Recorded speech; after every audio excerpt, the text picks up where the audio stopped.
My daughter Riley was born with gray hair, knew about the Titanic, and also sang a burlesque song from the 1930s by heart.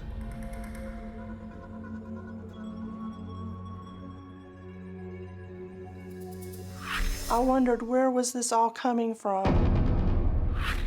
And time went on, and life was pretty normal.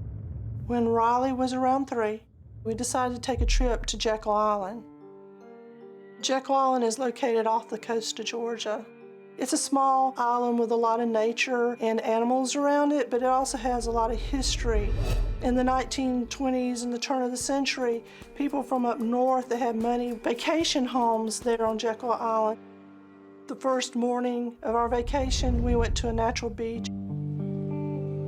We were walking down the beach and Riley made an announcement that she'd been here before.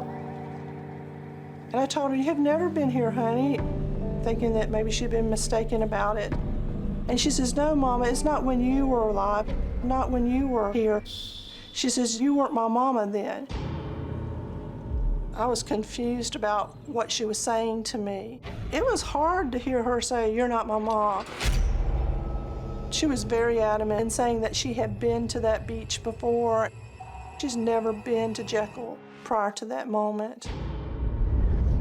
After lunch, we decided that we were going to take a historic tour. And the first house that we stopped at was the Rockefeller Cottage. Riley was running up the steps, and she ran inside, and there are these velvet ropes. She tried to go through them, which the tour director stopped her.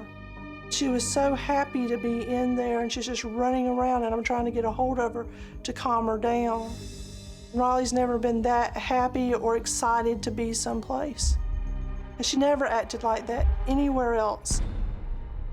She was telling us, we sat over here for reading, we ate over here, and then she started saying this isn't the right furniture, that the plateware wasn't their plateware.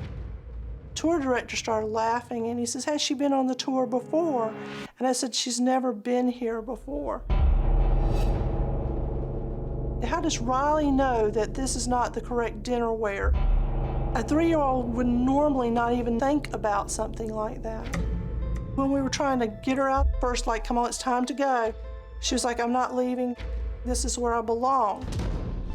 She was just pulling, refusing to come. Finally, I ended up having to pick her up physically and carry her out. And she immediately says, "I have to go back there. That's my home. That's where I lived. That's where my real family is." I was embarrassed, first of all, that she was acting this way, thinking that she's never had a fit before. And I was like, I have to stop this, I have to calm her down.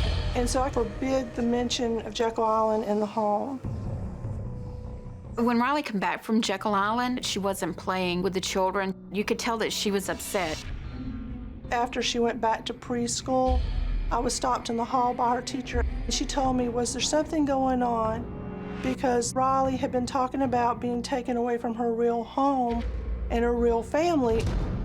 She had the teacher convinced something was wrong and something was going on.